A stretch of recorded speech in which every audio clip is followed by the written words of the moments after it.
అందరికీ నమస్తే. భారతీయ శిల్పకళా వైభవం, భారతీయ ఇంజనీరింగ్ యొక్క చాతుర్యతను చూడాలంటే తప్పకుండా మనం మన దేశంలో చాలా దేవాలయాలను దర్శించాలి. అందులో ఒక దేవాలయమే శ్రీరంగంలోని శ్రీ రంగనాయక స్వామి ఆలయం అన్నమాట. సో అందులో ఇక్కడ నార్త్ గోపురం, నార్త్ టవర్ పక్కన ఉన్న ఒక మండపంలో మనం తప్పకుండా కొన్ని విగ్రహాలను అయితే చూడాలి, కార్వింగ్ చూడాలన్నమాట. సో ఎంతో మైక్రో టెక్నాలజీ యూజ్ చేసిన ఈ రోజుల్లో సింగిల్ స్టోర్ మీద ఇలాంటి అద్భుతమైన చిత్రాలను చిత్రీకరించడం అనేది మామూలు విషయం కాదు. ఇవి నార్మల్ శిల్పకళ వైభవం అని చెప్పలేం, ఎంతో అద్భుతమైనది. సో చూడండి, ఇది పూర్తిగా ఒక రాయి. ఆ రాయిని మొత్తం ఈ విధంగా క్లియర్ కట్గా చెక్కి ఉంచడం అనేది నార్మల్ విషయం కాదు. చూడండి, ఎంత మైన్యూట్ డీటెయిల్స్ అయినా ఎంత పర్ఫెక్ట్గా వీళ్ళు కార్వింగ్ చేసి పెట్టారో, అది కూడా పూర్తిగా ఒకటే రాతి మీద. సో ఇప్పుడు చూడండి, ఇక్కడ కనిపిస్తున్న విగ్రహం పులిని చంపేస్తారు అన్నమాట. సో పైన రాజు అయితే గుర్రం మీద యుద్ధం చేస్తుర్రు. సో కింద సైనికులు ఒక పులిని చంపేస్తుర్రు. సో ఎంత అద్భుతమైన చూడండి. సో పైన రాజు చూడండి కత్తితో చూపిస్తున్నప్పుడు, కింద సేమ్ పులిని చంపేస్తున్న ఈ భంగిమ కానీ ఆ ఆర్ట్ చూడండి ఎంత అద్భుతంగా ఉందో.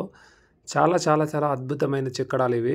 అసలు ఈ రోజుల్లో అయితే మైక్రో టెక్నాలజీ కానీ, లేకుంటే మైక్రో కార్వింగ్ టెక్నాలజీ, ఇలా చాలా టెక్నాలజీ వచ్చి ఆ 3D ప్రింటింగ్ నుంచి చేస్తేనే కొన్ని సంవత్సరాలు పడుతుంది వాళ్ళకు చిన్న చిన్న ఇలాంటివి తయారు చేయాలంటే. కానీ చూడండి, కొన్ని వేల సంవత్సరాల క్రితమే ఇంత అద్భుతమైన టెక్నాలజీతోటి ఏ పనిముట్లతో ఇంత అద్భుతమైన శిల్పాలను చెక్కారో చూడండి. ఈ టెంపుల్లో మొత్తం ఈ నార్త్ ఎంట్రన్స్ దగ్గర ఈ విధంగా ఒక మండపం ఉంటుంది, పెద్ద మండపం. ఆ మండపంలోనే బయట సైడు ఈ విధంగా విజువల్స్గా మనకు చూడడానికి కనిపిస్తుంది అనమాట. సో ఇదే గోపురం. ఈ గోపురం మాత్రమే వైట్ కలర్లో ఉంటుంది, మిగతా అన్ని గోపురాలు ఫుల్ ఫ్లెడ్జ్డ్గా కలర్ఫుల్గా ఉంటుంది అనమాట. సో దీనికి ఒక కారణం కూడా ఉంటుంది, ఒక పెద్ద చరిత్ర ఉంటుంది అన్నమాట. ఒకసారి టెంపుల్ ఈ మండపం లోపల కూడా వెళ్ళి చూసొద్దాం మనం, ఏ విధంగా కార్వింగ్ చేస్తున్నారో. సో చూడండి, పెద్ద మండపం ఇది. సో పూర్తిగా సింగిల్ స్టోన్ పిల్లర్స్ ఇవి. వాటి మీద ఒక్కొక్క దేవతల యొక్క విగ్రహ రూపాలు ఈ విధంగా మలిచి దీని మీద అతికించడం జరిగిందన్నమాట. సో పూర్తిగా ఇంత మైక్రో టెక్నాలజీ వాడితే ఇంత అద్భుతమైన కార్వింగ్ వస్తుంది చూడండి. సో ఈ ప్రస్తుతం ఉన్న కాలంలో మైక్రో టెక్నాలజీ కానీ, micro carving technology, 3D printing, వీటి సహాయంతో డిజైన్లను తయారు చేసి మరీ ఇట్లా చేస్తారు.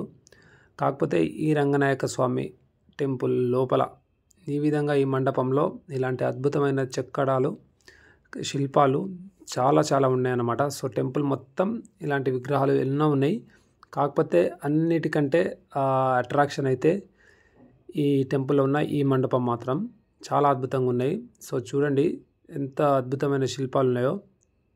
సో అమ్మవారి కొన్ని విగ్రహాలు చూడండి. ఈ పిల్లర్ చూసిరా ఎంత హైలైట్ ఉందో. ఈ డిజైన్స్ చాలా యూనిక్గా ఉన్నాయి. సో కొన్ని టెంపుల్లో మాత్రమే ఇలాంటి డిజైన్స్ అయితే మనం చూస్తుంటాం.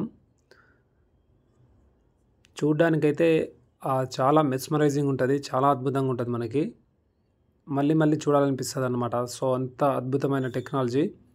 సో ఒకసారి మనం గుర్తు చేసుకోవచ్చు, మన పాతకాలంలో మన పూర్వీకులు మన ఇండియాలో ఉండే ఇంజనీరింగ్ టెక్నాలజీ ఎంత ఇంప్రూవైజ్డ్, ఎంత అడ్వెంచర్గా, ఎంత అడ్వాన్స్డ్గా ఉందో మనం అర్థం చేసుకోవచ్చు అనమాట. సో సింగిల్ స్టోన్ని ఈ విధంగా పూర్తిగా కట్ చేసి పెట్టడానికి ఎన్ని రోజుల టైం పడుతుందో. మళ్ళీ ఈ రూఫ్ చూడండి,